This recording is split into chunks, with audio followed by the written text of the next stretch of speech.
सुगन्धिं पुष्टिवर्धनम् उर्वारुकदिव बन्धनान् प्रथोर्मुक्षीयमामृता स्वाहा इदं महामृत्युञ्जय इदं नामम् अनिष्ट निवारण अभीष्ट संवर्धन मंत्राहुति।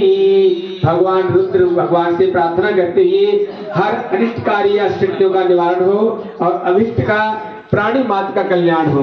और पंचवक्त्राय विद्महे महादेवाय धीमहि तन्नो रुद्र प्रचोदयात् स्वाहा इदं रुद्राय नमः।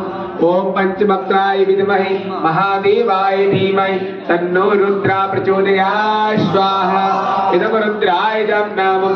ओम पंचवक्त्राय विद्महे महादेवाय धीमहि तन्नो रुद्र प्रचोदयात् स्वाहा इदं रुद्राय नमः। ओम भास्कराय विद्महे दिवाकराय धीमहि तन्नो सूर्यः प्रचोदयात् स्वाहा इदं